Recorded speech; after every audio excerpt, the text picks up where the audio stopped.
미국이 아프가니스탄에서 철수하자 중국이 71조를 투자한다는 속내. 미군 대부분이 아프가니스탄에서 철수하면서 서남아시아 지역에서 파키스탄을 축으로 세력을 키워온 중국의 움직임이 더욱 활발해지고 있습니다. 중국은 지난 13일 아프간 수도 카불과 파키스탄 북부 도시 페샤워를 잇는 도로 건설 계획을 발표하며 중국 파키스탄을 잇는 1대1로 프로젝트인 CPEC, 중국 파키스탄 경제 회랑을 아프가니스탄으로 확대하겠다고 밝혔습니다. CPEC는 620억 달러, 약 71조 2천억 원짜리 도로, 항만 교량철로 발전소 건설 인프라 프로젝트로 중국의 서부 신장과 파키스탄의 아라비아해 과다르 항구를 연결합니다. 그러나 아프가니스탄은 알렉산더 대왕 시절부터 징기스칸의 몽골 제국, 대영 제국, 소련, 미국에 이르기까지 역대 모든 제국이 고전을 면치 못했던 제국들의 무덤입니다. 그래서 중국이 아프간 덫에 빠지는 다음 나라가 될 것인지를 놓고 의견이 팽팽히 맞섭니다. 베이징은 미군의 아프간 주둔을 놓고 미군이 중국과 76km의 국경을 접한 아프가니스탄 점령을 통해 중국을 위협하는 그레이트 게임을 한다고 주장해왔습니다.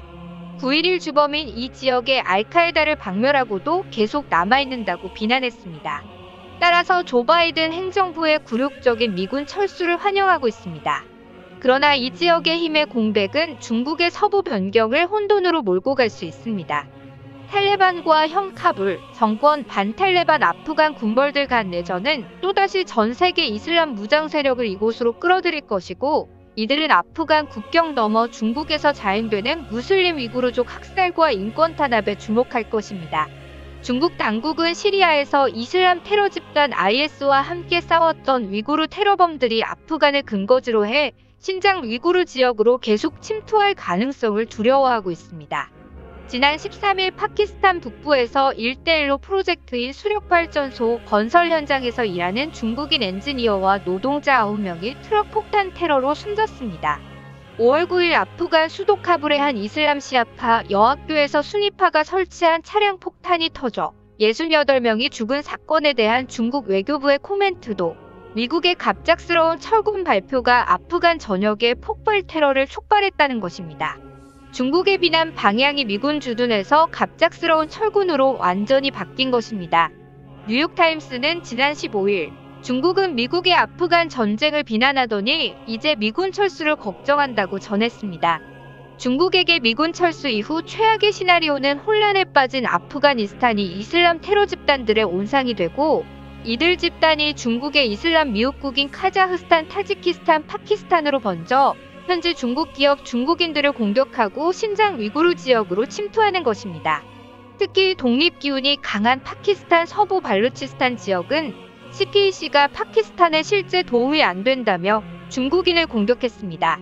2018년 발루치스탄의 반군 BLA라는 무장 세력이 카라치의 중국 영사관 습격해 4명을 살해했고 또 다른 독립운동 집단은 아라비아해와 닿는 CPEC의 남단인 과다르항에서 일하는 중국인들이 많이 투숙하는 호텔을 공격하기도 했습니다.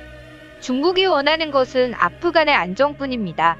중국은 이를 위해 탈레반과 현재 카불 정권 모두를 지원하며 우호적인 관계를 유지해왔습니다. 중국은 아프간의 중 파키스탄 경제회랑 CPEC 프로젝트를 확대해 전쟁으로 황폐화한 이 나라의 안정을 가져올 수 있기를 희망합니다. 복단대 국제관계학 교수인 장지아동 교수는 지난 6일 중국 관영지 환구 15기고문에서 중국은 다른 강대국들과 달라 결코 아프간 덫에 빠지지 않을 것이라고 장담했습니다. 중국에게 아프가니스탄은 그런 전략적 중요성을 지니지 않는다는 것입니다. 그는 또 영국, 미국과 달리 중국은 아프간 집권 세력이 누가 되든 성격과 가치에 대해 내정 불간섭 외교를 고수할 것이고 아프간은 중국의 핵심이익에 닿지도 않는다고 주장했습니다. 오늘 준비한 소식은 여기까지입니다. 끝까지 시청해주셔서 감사합니다.